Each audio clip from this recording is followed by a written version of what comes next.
সিঙ্গাপুরে 10 বাংলাদেশে জিকা ভাইরাসে আক্রান্ত। দেশটি থেকে আসা যাত্রীদের পরীক্ষা করে প্রবেশ করতে দেয়া হচ্ছে, জানালেন স্বাস্থ্যমন্ত্রী। নিউ ইয়র্কের জামাইকায় দুর্বৃত্তের ছুরিকাঘাতে এক বাংলাদেশি বৃদ্ধা নিহত। হত্যার কারণ খতিয়ে দেখছে পুলিশ। মিয়ানমারের নৃগোষ্ঠীগুলোর সঙ্গে শান্তি আলোচনা সফল করতে জাতীয় ঐক্যের ডাক সূচির। সরকারের এই উদ্যোগ সফল হওয়ার আশাবাদ বিদ্রোহীদের। এবং ব্রাজিলের রৌসেফের অভিশংসনকে অভ্যুত্থান হিসেবে আখ্যা দিল কিউবা, ইকুয়েডর, ভেনেজুয়েলা। নতুন প্রেসিডেন্ট টেমারের বিরুদ্ধে রৌসেফ সমর্থকদের বিক্ষোভ।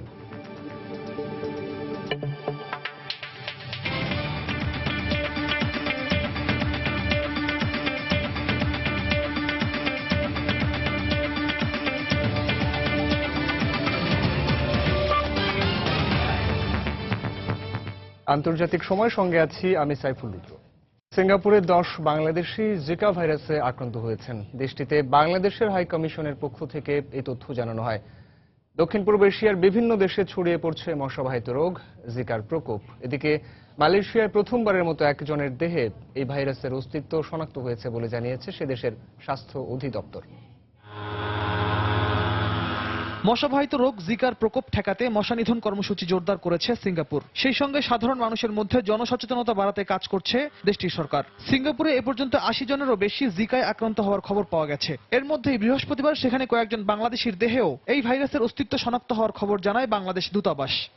আমরা সিঙ্গাপুরে মিনিস্ট্রি অফ হেলথ থেকে আজকে দুপুরে একটা ফোন পেয়েছি, যেখান থেকে বলা হয়েছে যে তাদের কাছে তথ্য আছে 10 জন বাংলাদেশি আক্রান্ত হয়েছে জিকা ভাইরাসে। তবে ভয়ের কিছু নেই, তারা অবজারভেশনে রাখা হয়েছে তাদেরকে। আমরা তাদের সাথে দেখা করার জন্য অনুরোধ করেছি যাতে আমাদেরকে অ্যাক্সেস দেওয়া হয়, কিন্তু সিঙ্গাপুরে ল অনুযায়ী পেশেন্টদেরকে তাদের কনফিডেন্সিয়ালিটিটা মেনটেন করা হয়। সে কারণে তারা আমাদের সাথে কোনো ডিটেলস জানাচ্ছে না যে বাংলাদেশি তাদের নাম বা ঠিকানা বা কোথায় কিভাবে আক্রান্ত হয়েছে। শুধু সংখ্যাটা আমাদেরকে তারা।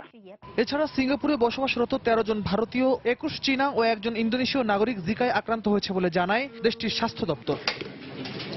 সিঙ্গাপুরের পর এবার মালয়েশিয়ায় প্রথমবারের মতো একজন অন্তঃসত্ত্বা নারীর জিকায় আক্রান্ত হওয়ার খবর পাওয়া গেছে। এ অবস্থায় বৃহস্পতিবার এক সংবাদ সম্মেলনে দেশটির স্বাস্থ্যমন্ত্রী এস সুব্রমণিয়াম সবাইকে সচেতন থাকার পরামর্শ দেন।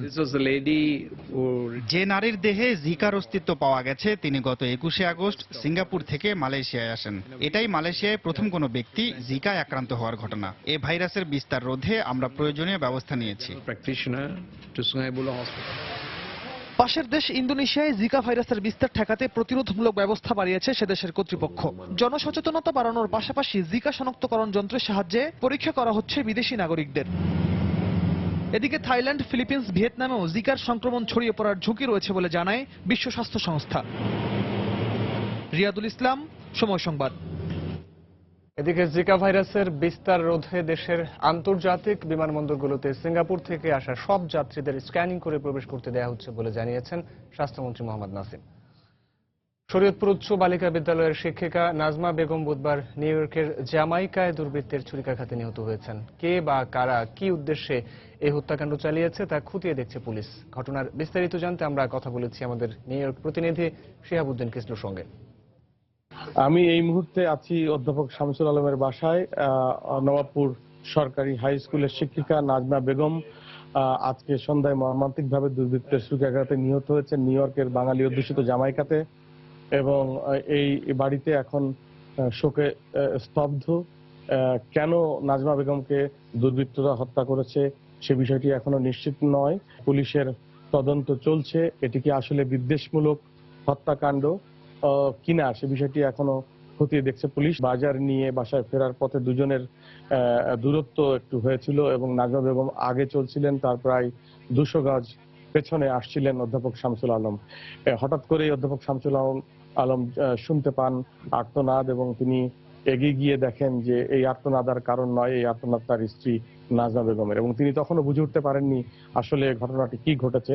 প্রতিবেশীরাও সেই মুহূর্তে জড়ো হয়ে যায় এবং তারা তাৎক্ষণিকভাবে পুলিশকে খবর দিলে পুলিশ এবং অ্যাম্বুলেন্স ছুটে আসে এবং তাকে হাসপাতালে নেওয়া হয়, কিন্তু হাসপাতালে নেওয়ার পরে তাকে আর বাঁচানো সম্ভব হয়নি। বিদ্রোহী নৃগোষ্ঠীগুলোর সঙ্গে শান্তি আলোচনা সফল করার জন্য জাতীয় ঐক্যের আহ্বান জানিয়েছেন মিয়ানমারের স্টেট কাউন্সিলর অং সান সুচি। বুধবার রাজধানী নাইপিদোয় জাতিসংঘের মধ্যস্থতায় শুরু হওয়া 5 দিন ব্যাপী শান্তি সম্মেলনের উদ্বোধনী অনুষ্ঠানে এই কথা বলেন সুচি। সরকারের এই উদ্যোগে আশাবাদী হলেও সামরিক বাহিনীর ভবিষ্যৎ কর্মকাণ্ডের উপরই শান্তি প্রক্রিয়ার সাফল্য বা ব্যর্থতা নির্ভর করবে বলে জানিয়েছে দেশটির অন্যতম সশস্ত্র বিদ্রোহী গ্রুপ কাচিন ইন্ডিপেন্ডেন্ট অর্গানাইজেশন। স্বাধীনতা অথবা অধিকতর স্বায়ত্তশাসনের শর্তে 1947 সালের ব্রিটিশ বিরোধী আন্দোলনে যোগ দিতে সম্মত হয়েছিল মিয়ানমারের আঞ্চলিক নৃগোষ্ঠীগুলো। স্বাধীন মিয়ানমারের রূপকার জেনারেল অং সানের সঙ্গে প্যাংলং নামের একটি চুক্তিও সই হয় সে বছরই। তবে স্বাধীনতা লাভের বছরই আততায়ীর গুলিতে নিহত হন অং সান। ফলে ব্রিটিশরা বিদায় নিলেও অপূর্ণই রয়ে যায় দেশটির মোট জনসংখ্যার 40% উপজাতীয় মানুষদের বিভিন্ন দাবি। এই প্রেক্ষাপটে কয়েক দশক ধরে কেন্দ্রীয় সরকারের বিরুদ্ধে সশস্ত্র আন্দোলন চালিয়ে আসছে অন্তত 20টি নৃতাত্ত্বিক জাতিগোষ্ঠী।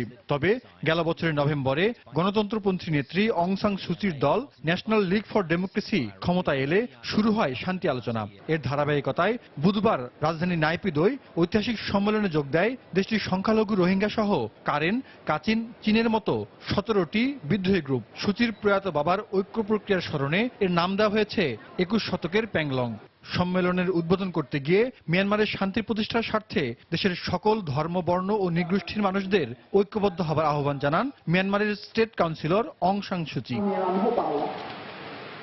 জনগণের সমর্থন ছাড়া কোনো শান্তি প্রক্রিয়া সফল হতে পারে না।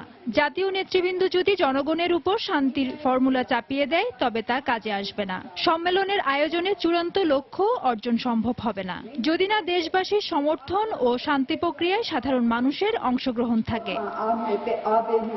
জাতিসংঘের মধ্যস্থতায় শুরু হওয়া এই শান্তি আলোচনাকে ইতিবাচক হিসেবে দেখছে বিদ্রোহী গ্রুপগুলো। বড় আশা নিয়ে এই সম্মেলনে যোগ দিয়েছে আমাদের সংগঠন। হয়তো এক সম্মেলনে এই সমস্যার সমাধান আসবে না, ফল পেতে 3 থেকে 4 বছরও লেগে যেতে পারে। তবে দীর্ঘ এই যাত্রার শুভ সূচনা হলো আজ। আগামী দিনের মিয়ানমারের সামরিক বাহিনীর আচরণ কেমন হবে তা আগাম ধারণা পাওয়া কঠিন। এ নিয়ে বড় ধরনের বাস্তব সমস্যা রয়েছে। বুধবার শুরু হয় এই সম্মেলন শেষ হবে আগামী রবিবার। এতে যোগ দিয়েছেন সরকার, সামরিক বাহিনীর প্রতিনিধি এবং সশস্ত্র সংগ্রামে রত ও নিয়মতান্ত্রিক আন্দোলনে রত বিভিন্ন জাতিগোষ্ঠীর প্রায় 750 প্রতিনিধি। জাহিদুর রহমান, সময় সংবাদ। আন্তর্জাতিক সময়ে আরো দেখবেন, মত প্রকাশের অধিকার নিশ্চিত করতে ভারত সরকারের প্রতি কেরির আহ্বান। কাশ্মীরে নতুন করে ছড়িয়ে পড়া সংঘর্ষে নিহত 1, আহত শতাধিক। ব্রাজিলের দিলমা রৌসেফের অভিশংসনের পর নতুন প্রেসিডেন্ট হিসেবে ক্ষমতা গ্রহণ করেছেন ভারপ্রাপ্ত প্রেসিডেন্ট মিশেল টেমার। ক্ষমতা হারিয়ে দিলমা এক টুইটার বার্তায় বলেন, মাত্র 61 জন সিনেট সদস্য ব্রাজিলের 5,40,00,000 ভোটারের মতামত অগ্রাহ্য করেছেন। রৌসেফের অভিশংসনের প্রতিবাদে দেশ জুড়ে বিক্ষোভ করছে তার সমর্থকরা। এদিকে অভিশংসনকে অভ্যুত্থান আখ্যা দিয়ে এর সমালোচনা করেছে কিউবা, ইকুয়েডর এবং ভেনেজুয়েলা।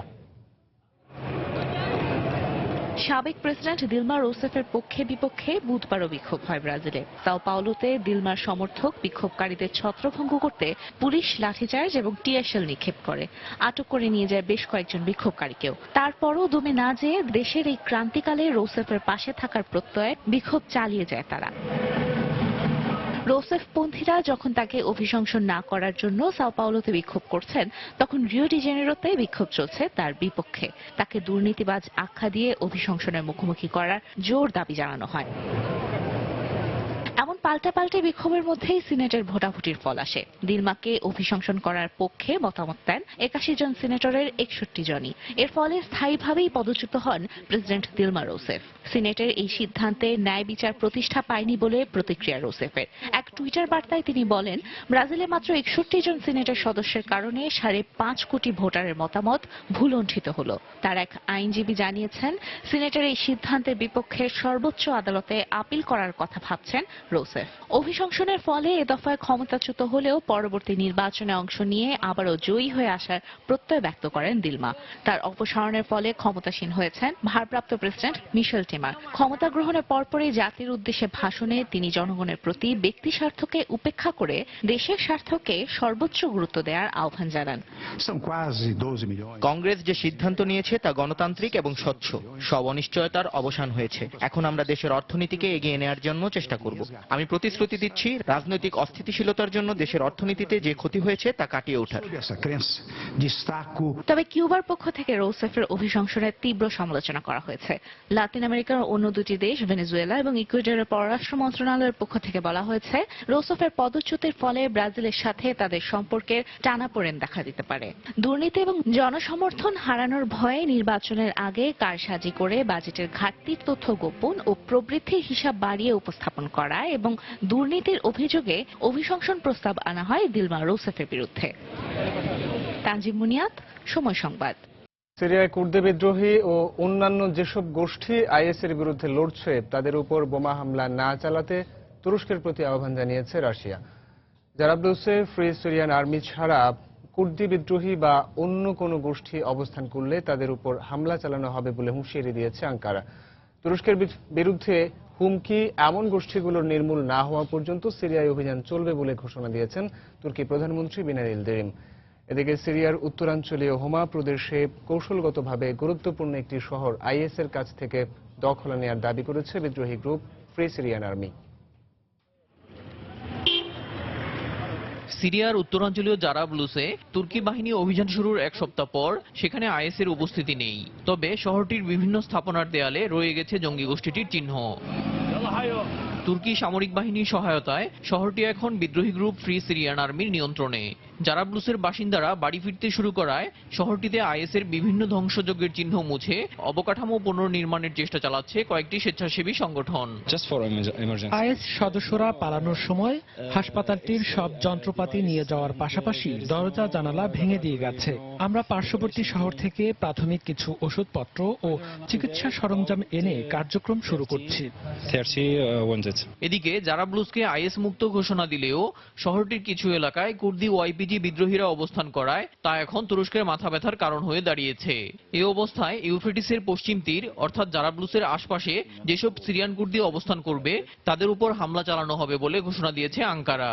বুধবার তুর্কি প্রেসিডেন্টের মুখপাত্র ইব্রাহিম কালিন এ ঘোষণা দেন।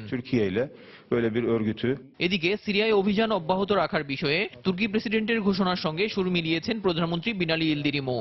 বুধবার তুরস্কের দক্ষিণ পূর্বাঞ্চলীয় কারকামিসে একটি মেট্রোর উদ্বোধনী অনুষ্ঠানে গিয়ে তুর্কি প্রধানমন্ত্রী বিনালি ইলদিরিম সিরিয়ায় অভিযান অব্যাহত রাখার ঘোষণা দেন। আমাদের সেনারা জারাবলুসে ফ্রি সিরিয়ান আর্মিকে সহায়তা করছে। তুর্কি সীমান্ত ও নাগরিকদের নিরাপত্তা নিশ্চিত না হওয়া পর্যন্ত এই অভিযান চলবে। সিরিয়ায় কুর্দি বিদ্রোহী ও অন্যান্য যেসব গোষ্ঠী আইএসের বিরুদ্ধে লড়ছে তাদের উপর বোমা হামলা না করতে তুরস্কের প্রতি আহ্বান জানিয়েছে রাশিয়া। বুধবার রুশ পররাষ্ট্র মন্ত্রণালয়ের মুখপাত্র সংবাদ সম্মেলনে বলেন আইএসকে নির্মূল করাই সব পক্ষের লক্ষ্য হওয়া উচিত। সিরিয়ায় আইএস বিরোধী লড়াইয়ে কুর্দি যোদ্ধারা ও কিছু বিদ্রোহী গ্রুপ দারুণ সাফল্য পাচ্ছে। আইএসের শক্ত ঘাঁটি রাকার পুনর্দখলে তারা গুরুত্বপূর্ণ ভূমিকা পালন করতে পারে। তাই তাদের উপর যেন হামলা না হয় সেজন্য তুরস্ককে আরো সাবধানী হতে হবে। এদিকে সিরিয়ার উত্তরাঞ্চলীয় হামা প্রদেশে কৌশলগতভাবে গুরুত্বপূর্ণ তাইবা আল ইমাম থেকে আইএসকে হটিয়ে শহরটি নিয়ন্ত্রণে নেওয়ার দাবি করেছে বিদ্রোহী গ্রুপ ফ্রি সিরিয়ান আর্মি। গত 2 দিনের তুমুল লড়াইয়ের পর বুধবার শহরটি দখলের ঘোষণা দেয় তারা। দেলোয়ার হোসেন, সময় সংবাদ। এদিকে সিরিয়ার উত্তরাঞ্চলে আঙ্কারা সমর্থিত সিরীয় বিদ্রোহী এবং কুর্দি যোদ্ধারা যুদ্ধবিরতিতে সম্মত হওয়ার তথ্য প্রত্যাখ্যান করেছে তুরস্ক। বুধবার তুর্কি সরকারের ইউরোপীয় ইউনিয়ন বিষয়ক মন্ত্রী ওমর সেলিকের বরাতে কথা জানায় স্থানীয় সংবাদ মাধ্যম। রাষ্ট্রীয় সংবাদ মাধ্যম আনাদোলুতে দেয়া এক সাক্ষাৎকারে ওমর সেলিক বলেন যুদ্ধবিরতিতে পৌঁছানোর মতো কোনো ঘটনা ঘটেনি, এমনকি সিরিয়ার তুর্কি অভিযান স্থগিত রাখতে সমঝোতা হওয়ার পরিবেশও সৃষ্টি হয়নি। সিরিয়ায় তুর্কি সেনাদের অভিযান চললেও গেল মঙ্গলবার সাময়িক যুদ্ধবিরতিতে উভয় পক্ষ রাজি হয়েছে উল্লেখ করে একে স্বাগত জানায় যুক্তরাষ্ট্র।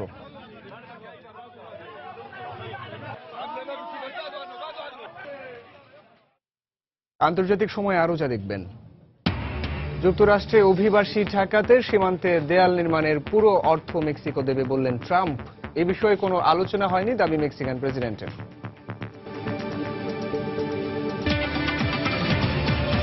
পাকিস্তানে অভ্যন্তরীণ চরমপন্থী গোষ্ঠীকে আঞ্চলিক স্থিতিশীলতার জন্য হুমকি উল্লেখ করে ইসলামাবাদকে তাদের বিরুদ্ধে কঠোর পদক্ষেপ নেওয়ার আহ্বান জানিয়েছেন মার্কিন পররাষ্ট্রমন্ত্রী জন কেরি। নয়াদিল্লি সফরের শেষ দিন বুধবার তিনি ধর্ম, বর্ণ, গোত্র নির্বিশেষে সবার নির্ভয়ে প্রতিবাদ করার অধিকারের পক্ষেও কথা বলেন।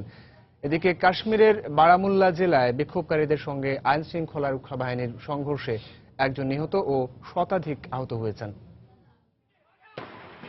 জরুরি অবস্থা তুলে নেয়ার দুদিন পেরিয়ে গেলেও কাশ্মীরের ভারতীয় অংশে এখনো থমথমে অবস্থায় বিরাজ করছে। বুধবার বারমুল্লাহ জেলা রাফিয়াবাদে বিক্ষোভকারীদের সঙ্গে সেনাবাহিনীর সংঘর্ষে মনজুর আহমেদ লোনে নামে একজন নিহত ও শতাধিক মানুষ আহত হয়। বিক্ষোভকারীরা সেনা কনভয়ে হামলা চালানোর কারণে সংঘর্ষ বেঁধেছে বলে সেনা সদস্যরা দাবি করলেও তা অস্বীকার করে স্থানীয়রা। এছাড়া অনন্তনাগ, পুলওয়ামা, শোপিয়ান ও শ্রীনগরের কয়েকটি স্থানে পুলিশের সঙ্গে বিক্ষোভকারীদের সংঘর্ষে 70 জন আহত হলে গুরুত্বপূর্ণ সড়কে ব্যারিকেড দেয় আইন শৃঙ্খলা বাহিনী। কাশ্মীরের চলমান উত্তেজনা প্রশমনে ভারত পাকিস্তানের মধ্যে আলোচনা পুনরায় শুরুর তাগিদ দেন যুক্তরাষ্ট্রের পররাষ্ট্রমন্ত্রী জন কেরি। বুধবার ভারতের প্রধানমন্ত্রী নরেন্দ্র মোদীর সঙ্গে এক সৌজন্য সাক্ষাতে তিনি এই আহ্বান জানান। এছাড়া দিল্লির আইআইটি বিশ্ববিদ্যালয় শিক্ষার্থীদের উদ্দেশ্যে বলেন, ধর্ম, বর্ণ, গোত্র নির্বিশেষে সবার নির্ভয়ে শান্তিপূর্ণ প্রতিবাদ করার অধিকার আছে। ভারত সফরের শেষ দিন কেরি উগ্রবাদীদের দমনে পাকিস্তানের ভূমিকার ভূয়সী প্রশংসা করলেও সীমান্তে তালেবানের সহযোগী জঙ্গি সংগঠনগুলোর বিরুদ্ধে আরও কড়া অবস্থানে যাওয়া উচিত বলে জানান। এক্ষেত্রে তিনি পাকিস্তানকে অন্য দেশের সঙ্গে যৌথভাবে কাজ করার পরামর্শ দেন। এ বিষয়ে সমাধানে আসতে সামনের মাসে নিউ ইয়র্কে ভারত, আফগানিস্তান ও যুক্তরাষ্ট্রের ত্রিপক্ষীয় বৈঠক অনুষ্ঠানের কথা রয়েছে। বৈঠকে পাকিস্তানের নাম না থাকায় নিজেদের বিচ্ছিন্ন না ভাবারও আহ্বান জানান কেরি। যেসব দেশীয় গোষ্ঠী চরমপন্থী কার্যক্রমের সঙ্গে জড়িত, পাকিস্তানের উচিত তাদের বিরুদ্ধে কঠোর হওয়া। উগ্রবাদীদের কারণে পাকিস্তানের সঙ্গে প্রতিবেশী দেশগুলোর সম্পর্ক খারাপ হচ্ছে। তাই সন্ত্রাস বিরোধী লড়াইয়ে পাকিস্তান অন্য দেশের সহায়তা নিতে পারে। এদিকে পাকিস্তান ও আফগানিস্তান সীমান্ত সংলগ্ন এলাকায় হাক্কানি নেটওয়ার্ক সহ বিভিন্ন চরমপন্থী গোষ্ঠী গোটা দক্ষিণ এশিয়ার আঞ্চলিক নিরাপত্তার জন্য বড় ধরনের হুমকি বলে উল্লেখ করেন মার্কিন পররাষ্ট্র মন্ত্রণালয়ের মুখপাত্র জন কার্বি। সন্ত্রাস দমনে পাকিস্তান ব্যর্থ উল্লেখ করে গত মাসেই যুক্তরাষ্ট্র $30 কোটি সামরিক সহায়তা প্রত্যাহার করে। সঞ্জনা চৌধুরী, সময় সংবাদ। চীনের সঙ্গে সামরিক চুক্তির অংশ হিসেবে 8টি সাবমেরিন কিনেছে পাকিস্তান। রেডিও পাকিস্তানের বরাত দিয়ে এনডিটিভি জানায়, এই 8টি সাবমেরিন কিনতে পাকিস্তানের $500 কোটি খরচ হয়েছে। 039 ও 041 ইউয়ান ক্লাস টাইপের এই সাবমেরিনগুলোর প্রথম 4টি 2023 সালে পাকিস্তানের কাছে হস্তান্তর করা হবে। এরপরে 2028 সালে বাকি 4টি হস্তান্তর করা হবে। বৈদ্যুতিক ও ডিজেল দুভাবেই চালিত এই সাবমেরিনগুলো কিনতে পাকিস্তানকে সহজ শর্তে ঋণ দিচ্ছে চীন।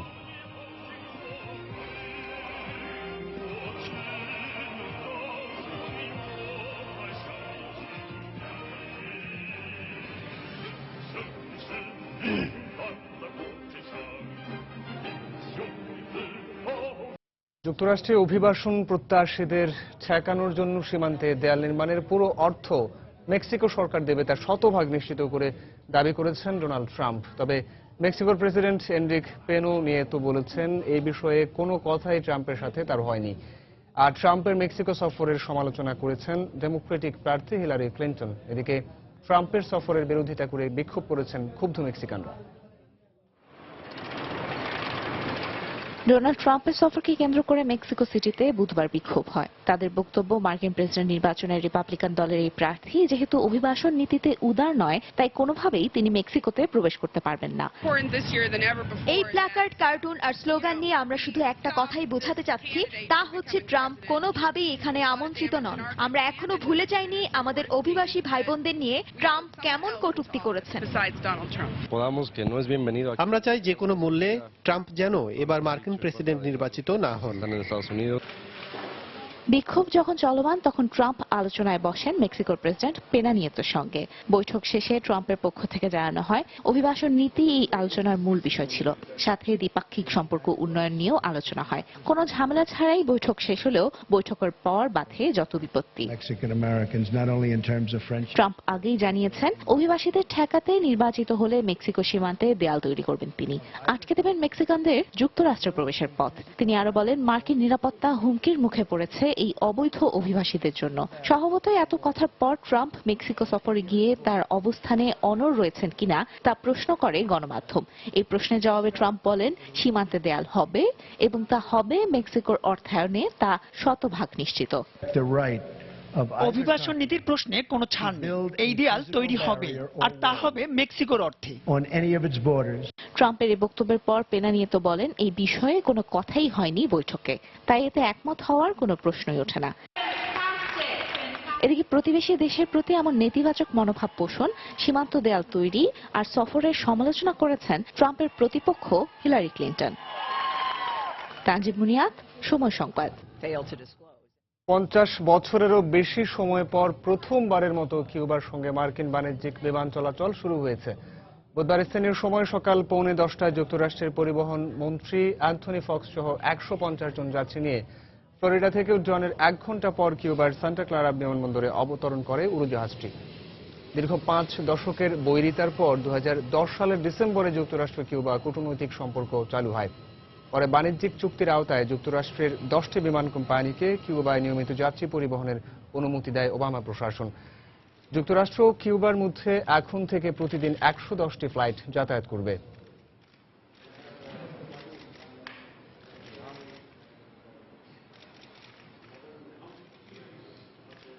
অধিকৃত পশ্চিম তীরে নতুন করে 285টি ইহুদি বাড়ি নির্মাণের অনুমোদন দিয়েছে ইসরায়েল। ফিলিস্তিনে ইহুদি বসতি নির্মাণ পর্যবেক্ষণ সংস্থা পিস নাওয়ের বরাতে বুধবার বিবিসি এ খবর জানায়। এসব বসতির মধ্যে পশ্চিম তীরের এলকানা শহরে 235টি নার্সিংহোম, বেইত আরিয়ে শহরে 30টি ও গিভাত জিভ এলাকায় 20টি বসতবাড়ি নির্মাণ করা হবে। ইসরায়েলের এই অনুমোদনে উদ্বেগ প্রকাশ করে যুক্তরাষ্ট্র জানিয়েছে, এর ফলে পশ্চিম তীরের শান্তি প্রক্রিয়া ব্যাহত হতে পারে। পশ্চিম তীরে 1967 সালের পর ইসরায়েলের নির্মিত অন্তত 100টি স্থাপনায় 5,70,000 ইহুদি বসবাস করে। আন্তর্জাতিক আইন ও সমালোচনাকে উপেক্ষা করেই পশ্চিম তীরে অবৈধ স্থাপনা নির্মাণ করে চলেছে ইসরায়েল।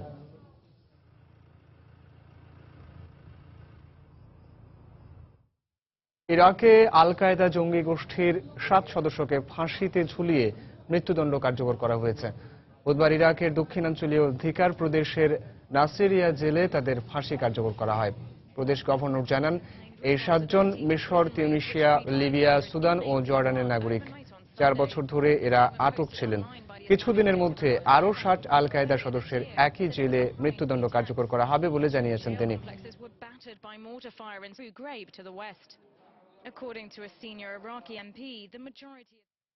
যুক্তরাষ্ট্রের আলাস্কায় 2টি বিমানের সংঘর্ষে 5 জন নিহত হয়েছে। দেশটির স্থানীয় গণমাধ্যম জানায়, বুধবার স্থানীয় সময় সকাল 11টায় আলাস্কার রুশেন গ্রামের কাছে এই দুর্ঘটনা ঘটে। এতে বিমান দুটির আরোহীদের সবাই মারা যান। আলাস্কার ন্যাশনাল গার্ড কর্তৃপক্ষ জানিয়েছেন, সংঘর্ষ হওয়া বিমান দুটির একটিতে স্থানীয় এভিয়েশনের সংস্থার 3 কর্মী ছিলেন, অন্যটি একটি পর্যটন কোম্পানির বিমান। এতে 2 যাত্রী ছিল বলে জানায় তারা। এই ঘটনার তদন্ত শুরু করেছে দেশটির বিমান কর্তৃপক্ষ। Investigators in Peterborough aren't releasing the dead man's name, and we don't know the motive for the theft of the plane. The Transportation Safety Board.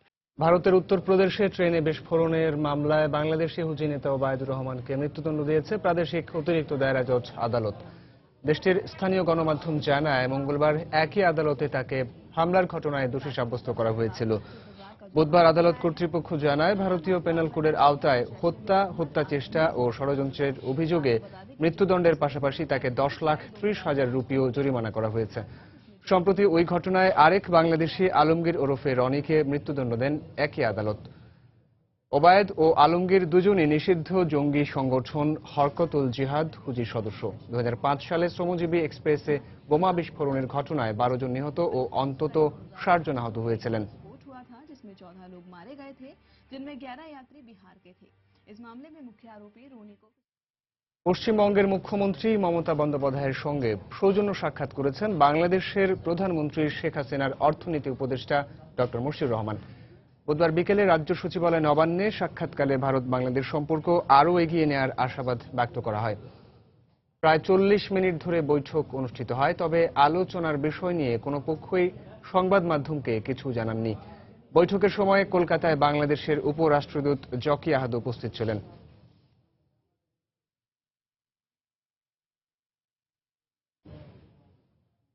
কলকাতায় 12 বছরের এক শিশুকে ধর্ষণের পর হত্যা করেছে দুর্বৃত্তরা। শিশুটিকে শারীরিকভাবে নির্যাতনের পর শ্বাসরোধ করে খুন করা হয় বলে ধারণা পুলিশের। এ ঘটনায় অ্যাপ নির্ভর ক্যাব সংস্থা ওলা এর চালকসহ 2 ব্যক্তিকে গ্রেপ্তার করা হয়েছে। স্থানীয় সংবাদ মাধ্যম জানায় মঙ্গলবার রাতে ফুটপাত থেকে জোর করে গাড়িতে তুলে নিয়ে যাওয়া হয় ওই শিশুকে। ভারতের নিরাপদ শহর হিসেবে নাম ঘোষণার একদিন পর এমন অপরাধের খবর এলো কলকাতায়। ন্যাশনাল ক্রাইম রেকর্ড ব্যুরোর পক্ষ থেকে মঙ্গলবার প্রকাশিত এক প্রতিবেদনে চেন্নাইয়ের পাশাপাশি কলকাতাকেও নিরাপদ শহরের শীর্ষস্থান দেওয়া হয়।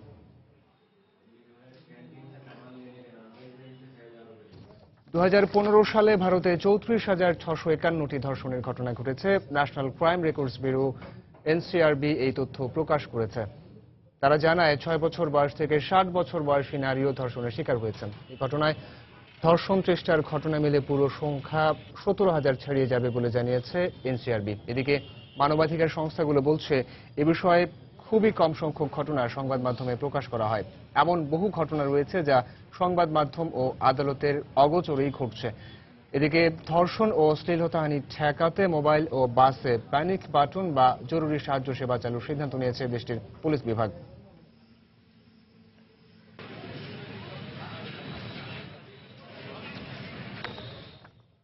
এ পর্যায়ে আরও একবার জানাবো আন্তর্জাতিক সময়ের শীর্ষ সংবাদগুলো।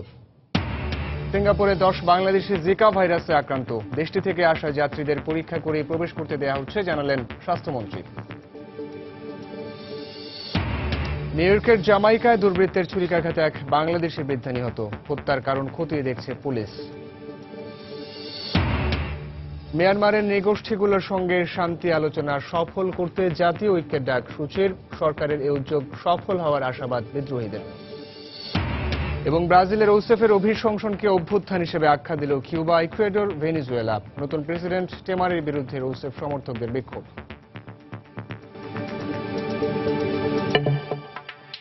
এ ছিল আন্তর্জাতিক সময়। যে কোনো খবর পেতে ভিজিট করুন সময়নিউজ.টিভি। সঙ্গে থাকুন সময়।